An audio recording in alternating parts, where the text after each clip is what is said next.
하나님의 영광 받으신 줄로 믿습니다. 우리 인사할까요? 반갑습니다. 오늘 잘 오셨습니다. 당신을 축복합니다. 기도하겠습니다.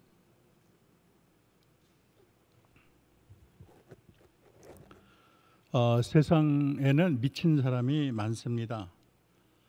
돈에 미친 사람도 있고 명예에 미친 사람이 있고 또 세상의 쾌락이나 주색 잡기에 미친 사람도 있지요. 요즘에는 스마트폰에 미친 사람이 있고 또 게임에 미친 사람이 있고 도박에 미친 사람이 있습니다. 어떤 사람은 등산이나 낚시에 미쳤고요.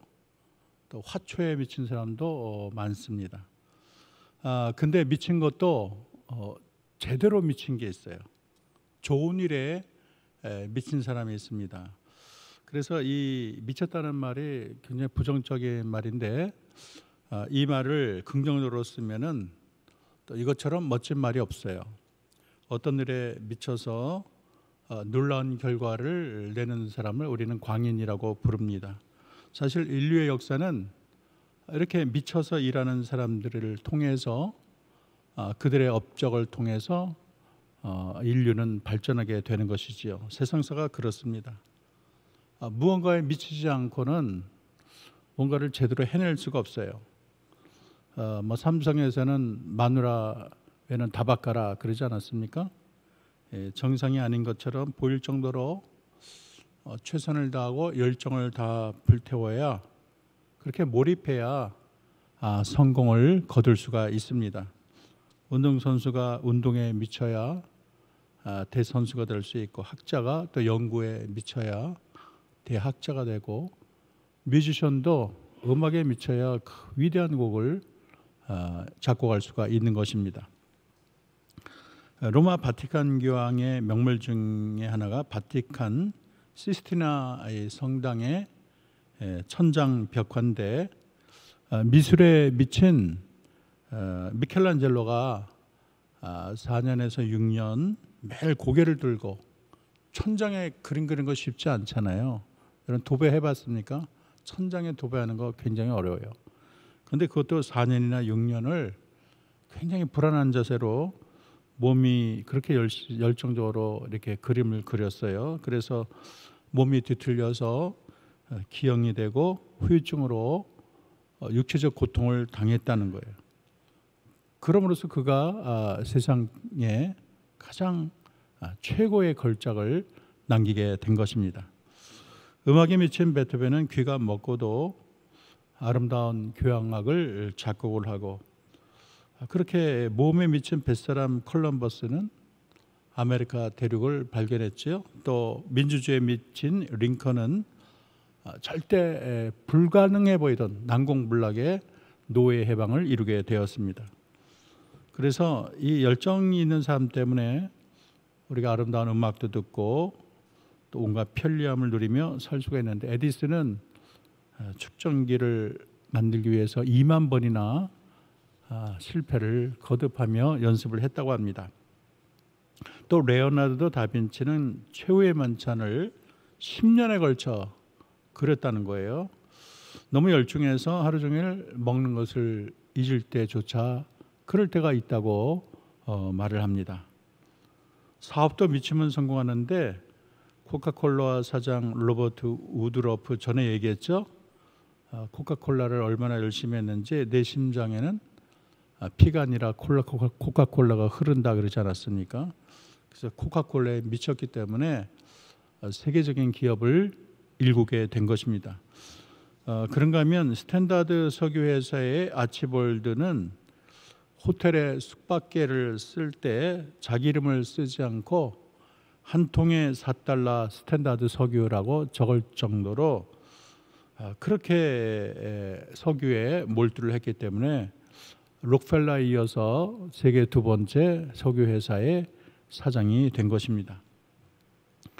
또 패션 디자이너 캘빈 클라인은 어릴 때부터 옷 만들기를 좋아했는데 5살 때 인형 옷을 만들어 누나에게 선물하고 학교에 입학해도 계속 디자인을 하고 또래 친구가 밖에 놀 때 혼자 바느질을 하더니 세계적인 디자이너가 되었습니다.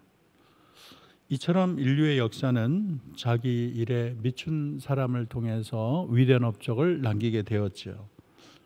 그리스 철학자 플라톤은 광기는 하나님이 우리에게 주신 것 중에 좋은 것 중에 가장 좋은 것이다. 그렇게 설명을 했고요. 미국의 사상가 에머슨은 열심히 없이 성취한 위대한 일은 하나도 없다. 그렇게 말을 했어요. 그래서 다 이런 열정을 쏟고 최선을 다하니까 그런 금자탑을 이루게 된 것이죠.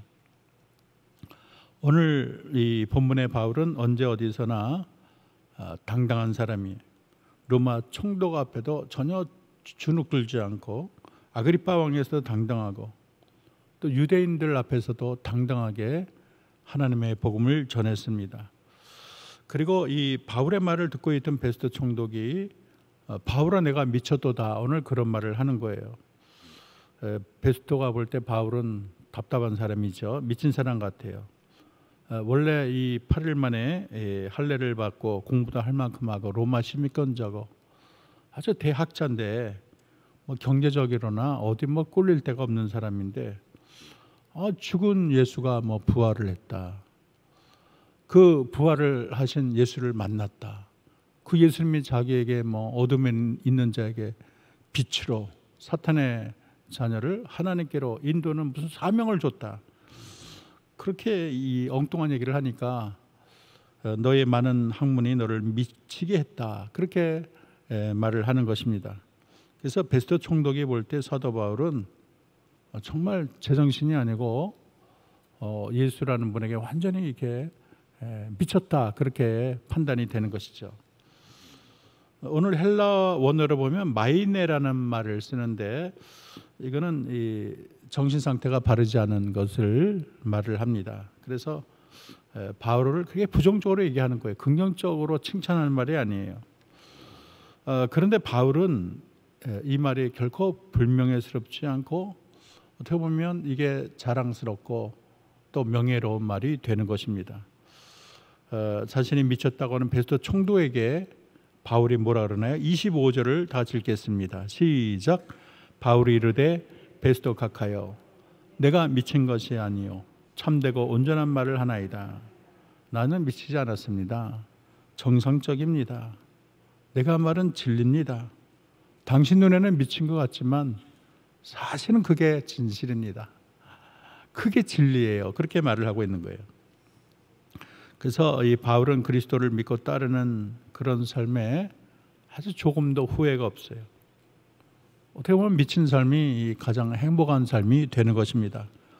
19절에 보면 이렇게 말을 해요. 말이 적으나 많으나 당신뿐 아니라 오늘 내 말을 듣는 모든 사람도 다 이렇게 결박된 것 외에는 나와 같이 되기를 원하나이다. 그렇게 말을 했어요.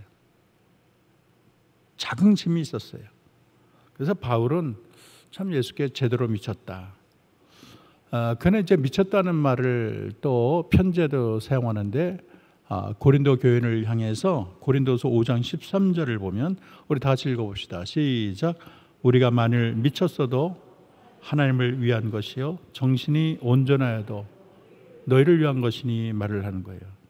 그렇습니다. 그는 하나님께 미쳤고 또 그리스도에게 미쳤습니다. 그래서 오늘 우리는 그리스도에게 미친 바울의 진면목, 미친 바른 모습을 우리가 배우기를 원하고 우리도 바울을 본받아서 우리도 그리스도에게 미친 자 되기를 소망합니다. 첫 번째로 이 사도 바울은 주님의 사랑에 미쳤어요.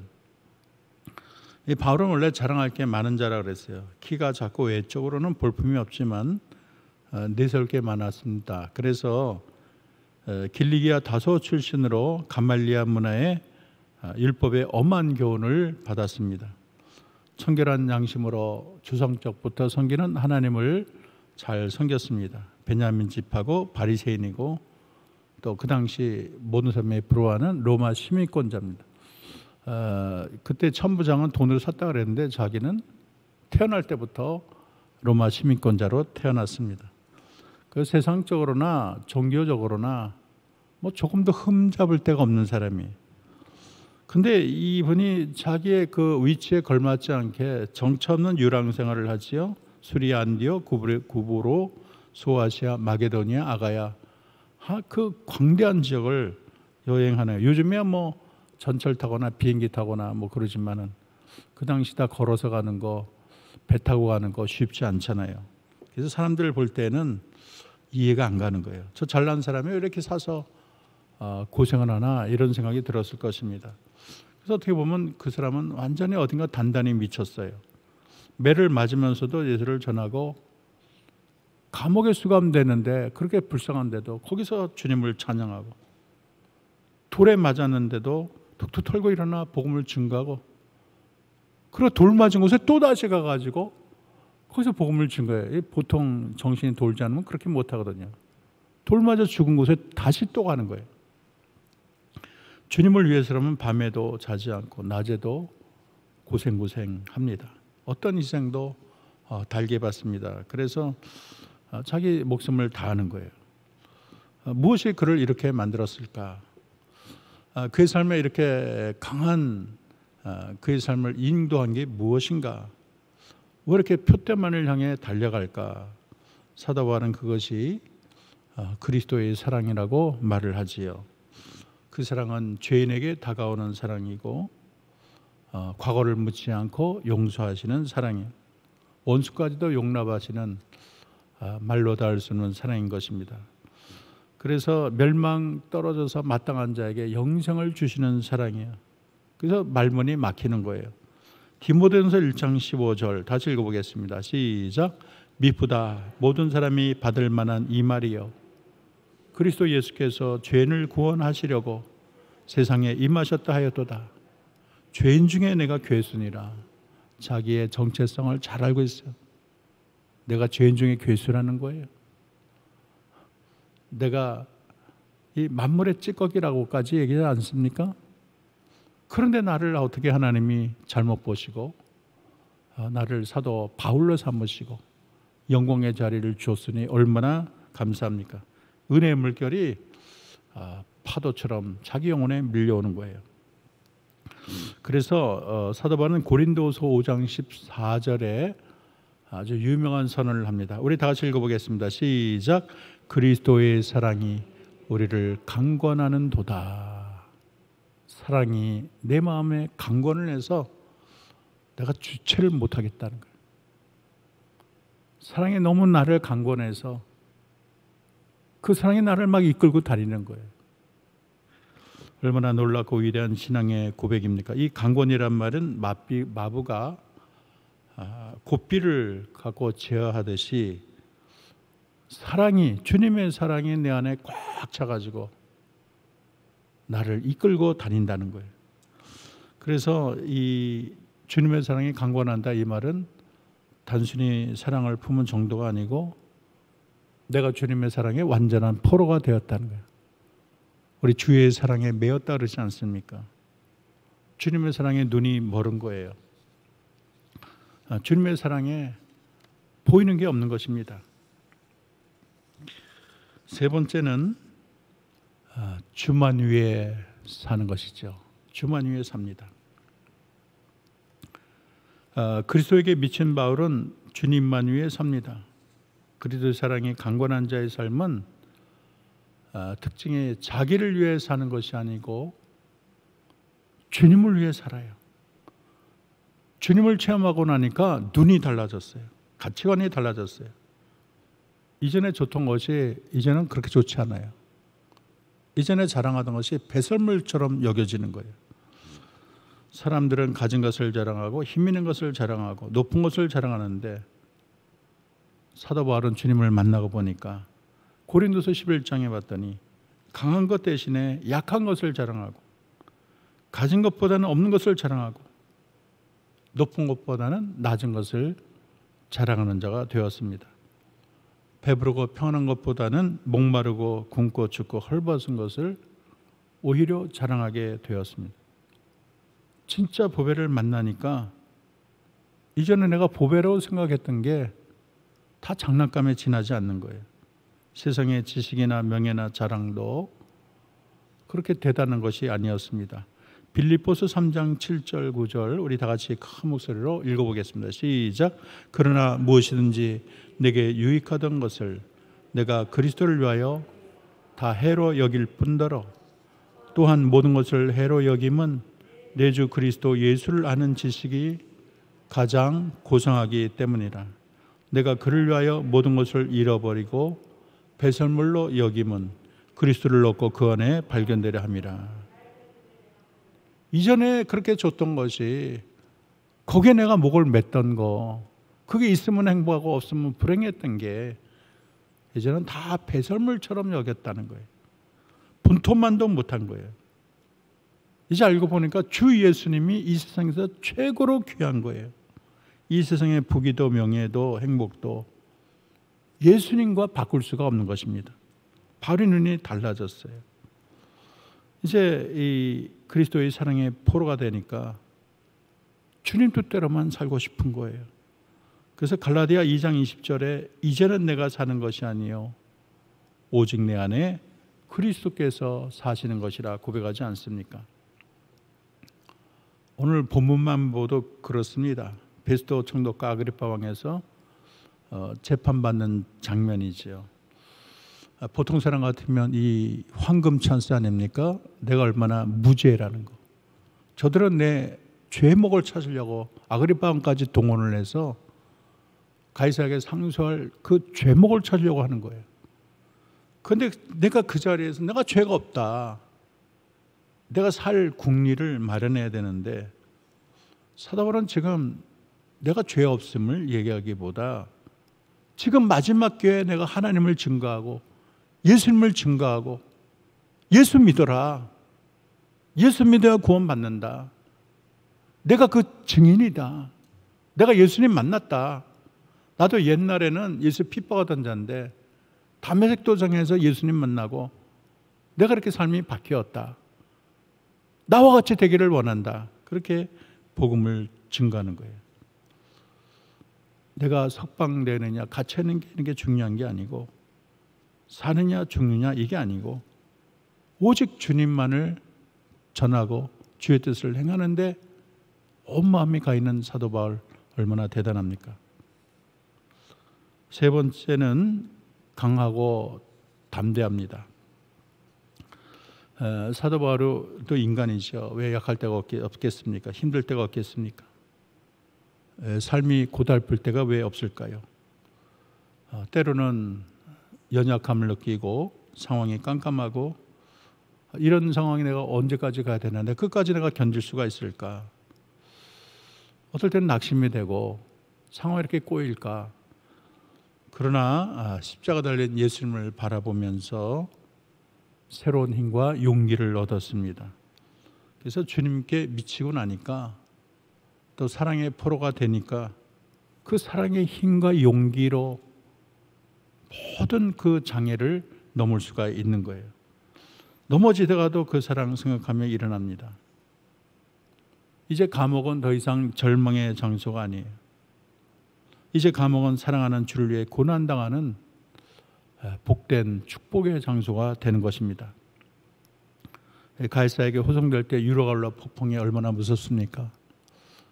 여러분 옛날에 그 영화 보면은 막 배가 뒤집히고 모든 물건 다 버리고 그렇게 앞이 깜깜한데도 바로 눈 하나 까딱하지 않고 이 절망적 상황에서도 하나님이 나를 살려주신다는 자신이 있었어요.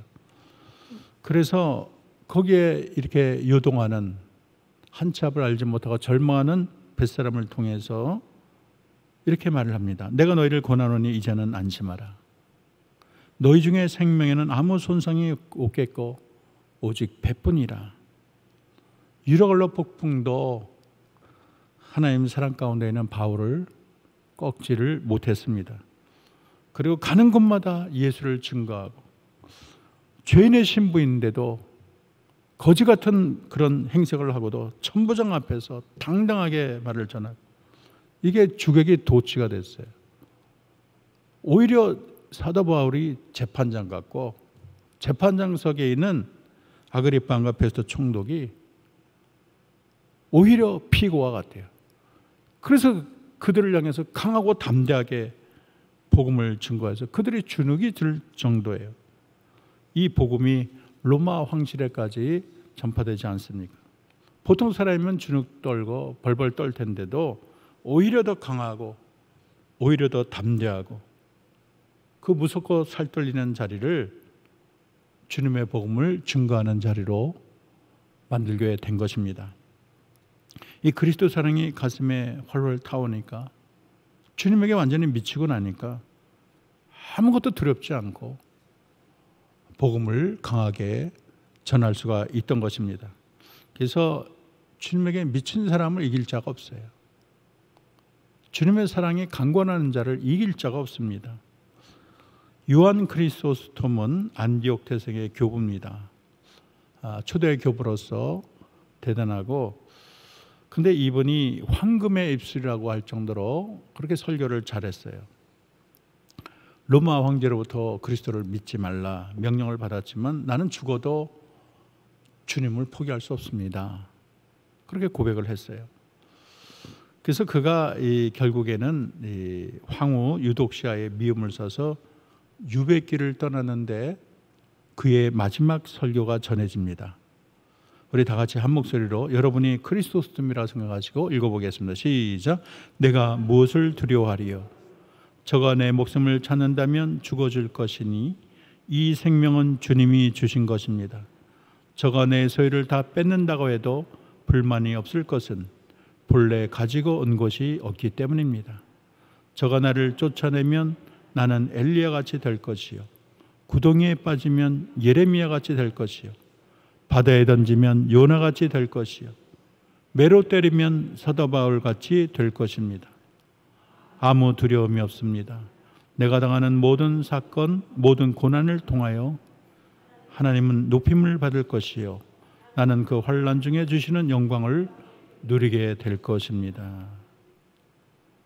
주님을 위해서 죽기로 작정한 자, 예수님께 완전히 미친 자는 세상이 감당할 수가 없어요.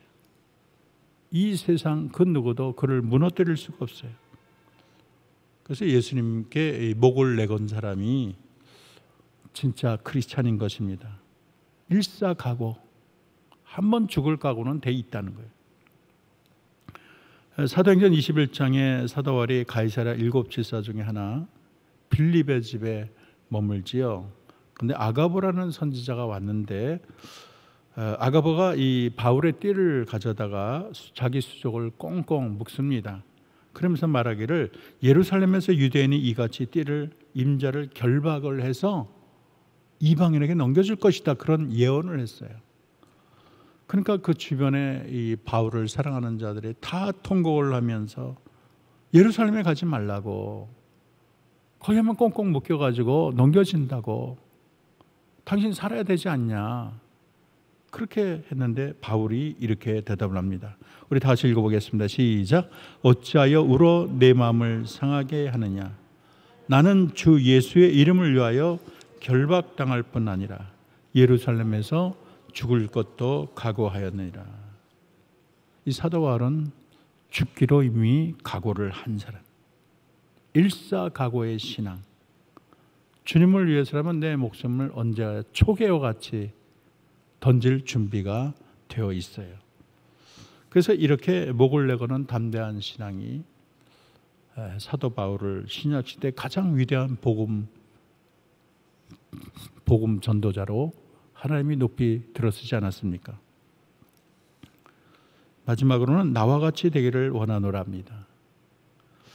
바울은 자기가 그리스도에게 미친 것을 세상이 뭐라 해도 부끄러워하지 않았어요. 내가 그리스도의 거지가 되어도 부끄럽지 않아요. 감옥에 가도 부끄럽지 않고요. 심지어 너보고 미쳤구나 얘기를 들어도 전혀 부끄럽지가 않아요. 바울은 권력자 앞에다 주눅들지 않고 나와 같이 되기를 원하노라, 오히려 그들을 설득하고 있어요. 전에 말한 것처럼 바울의 행색이 2년 동안 감옥에 갇혀 있다, 얼마나 초라하겠습니까? 그런데도 복음을 전할 때마다 나처럼 되라고 오히려 말을 했어요. 뭐 거꾸로 됐어요. 우리가 그걸 거룩한 자존심이라고 부를 수가 있습니다. 외모가 잘났냐 못났냐가 문제가 아니에요. 돈이 많으냐 적으냐가 문제가 아니에요. 내가 뭐 학벌이 뭐 높으냐 낮으냐 그게 중요한 게 아니에요. 우리 크리스찬들은 구원받은 성도로서의 거룩한 자존심을 가지고 있어야 됩니다. 장차 누릴 영광을 보며 거룩한 자존심을 가져야 되는 거예요. 하늘의 시민권을 바라보며 거룩한 자존심을 가져야 됩니다. 우리가 진정한 자존심을 갖는 이유는 우리 안에 예수님이 계시기 때문인 것입니다. 사도 바울은 내 안에 예수님이 계시기 때문에 나는 질그릇 안에 보배와 같다 이런 말을 합니다. 질그릇 자체는 아무 가치가 없어요. 그러나 그 안에 보배이신 예수님이 계시기 때문에 그 질그릇을 품은 고귀한, 보배를 품은 그런 고귀한 그릇이 되는 것입니다. 그래서 어디서나 나와 같이 되기를 원하노라. 이 세상에 예수님 품은 자가 최고가 아니냐, 예수님을 소유한 게 최고 아니냐, 그렇게 자부심으로 넘쳤던 것입니다. 이 기독교 역사는 예수님께 미친 사람들에 의해서 이루어졌습니다. 21세기 미국의 신세대 영성의 기술을 꼽히는 레너드 스윗 박사가 한국에도 여러 번 와서 이제 강연을 했는데요. 이분이 쓴 책 가운데 재미있는 책이 있어요. 나를 미치게 하는 예수, Jesus Drive Me Crazy라는 말을 썼어요. 그런데 이 책에서 예수님께서 당신을 미치게 하기를 원하십니다. 그렇게 말을 했어요. 예수님께서 당신을 미치게 하기를 원하십니다. 그런데 문제는 사람들이 미치지 않으려고 발버둥을 친다는 거예요. 예수님 때문에 세상 사람 볼 때 비정상으로 보여야 되는데 다 정상처럼 보려고 노력을 한다는 거예요. 그런데 사실 보면 예수님께 미친 사람에 의해서 얼마나 크고 놀라운 위대한 업적이 이루어졌습니까? 우리가 양화진 묘역에 가면 예수님에 미쳐가지고 이 땅에 자기 자신의 젊음을 바친 사람이 있습니다. 조국에서는 촉망받는 젊은이, 대학 교수, 사업가, 미국의 부통령까지 지명이 됐는데도 그 자리를 과감하게 던지고, 왜냐하면 이 땅에 가장 귀하신 예수님께 내가 미쳤기 때문에, 예수 사랑에 미쳤기 때문에 불모의 땅 한국에 와서 복음을 전하다가 그렇게 죽음을 당한 거예요. 한국교회 초창기 부흥을 이끌었던 감리교 이영도 목사님은 우리가 미치자, 크게 미치자, 예수를 위해 미치는 것만이 우리의 목적이다, 그렇게 말을 했습니다. 우리가 예수님께 미쳐야 되겠습니다. 예수에 미친 사람에 의해서 교회가 세워지고 복음이 전도되고 놀라운 복음, 부흥의 역사가 일어나게 된 것입니다. 안타까운 일은 오늘날 예수께 미친 사람이 점점 적어진다는 게 문제입니다. 어떤 사람은 미칠까 봐 겁을 냅니다. 예수께 미치면 취미생활 불가능하고 인생의 즐거움이 사라진다고 생각을 합니다. 제가 옛날 보성고등학교 다닐 때 제가 아주 잘 아는 선생님 예수 믿으라 그랬더니 안 다닌대요. 왜 그러냐 했더니 예수 믿으면 제약이 많대. 내가 좀 즐기고 재밌게 살아야 되는데 예수님 때문에 못하니, 술집도 못해, 재미있는 걸 못하기 때문에 예수 안 다니겠다, 그렇게 말을 해요. 예수께 미치면 집 팔고 땅 팔아 교회에 헌금 드릴까 봐 걱정을 합니다. 다른 일 못할까 봐 걱정해요. 그래서 정신 차리고 예수 믿어라. 믿지 않는 남편의 아내에게 절대로 미치지 말라. 믿어도 적당히 믿어. 그게 오늘날의 그렇게 크리스찬의 그렇게 신조가 되고 말았습니다. 그러나 오늘 우리 주님 모실 때는 예수님께 정말 미친 목회자가 필요하고 예수님께 미친 장로님이 필요합니다. 예수님의 사랑의 포로가 되어서 가슴에 불을 간직한 성도들이 필요하고요. 뜨거운 열정에 불타는 목회자, 눈물과 감격의 성도가 필요합니다. 울 줄도 모르고 웃을 줄도 모르고 헌신도 모르고 한 발만 교회에 담그는 썬데이 크리스찬, 교회 한국의 미래가 얼마나 암담한지 모르겠어요. 그런 자들을 통해서 정말 미래가 걱정이 돼요. 제가 영국에 있을 때 봤더니 큰 교회 한때 꽉 찼던 데가 앞에 백발 노인만 딱 앉아요. 젊은이들은 다 없어져 버리고 말았어요. 세계대회를 개최했던 그런 교회가 제가 에딘버러 우리 대학교 에딘버러 대학교 100m 뒤에 있는데 술집이 되고 말았어요. 한국이 그렇게 될까 봐 걱정돼. 지금 주일학교가 얼마나 주는지 몰라요. 코로나가 와서 이제 더 심각합니다. 미래를 장담할 수가 없어요. 옛날에는 뭐 철야하고 산에서 기도하고 이런 거는 이제는 꿈도 꾸지 못해요. 건강한 교회는 그리스도 사역에 미친 목회자가 필요하고 주의 사역에 미친 장로와 성도가 필요합니다. 그런 자가 있어야 한국 교회에 미래가 있습니다. 여러분, 우리의 남은 생에 그리스도에게 미친 자가 되어서 하나님의 영광을 위해서, 교회의 부흥을 위해서 일하는 저와 여러분 되기를 주의 이름으로 축원합니다. 기도하겠습니다. 하나님, 그 옛날 바울이 그리스도에게 미친 것처럼 우리 모두 그리스도에게 미친 자가 되게 하옵소서. 그리스도 사랑의 포로가 되게 하시고 주만 바라보게 하시고 주를 위하여 살고 죽어도 주를 위하여 죽는 자가 되게 하옵소서. 예수님의 이름으로 기도합니다. 아멘.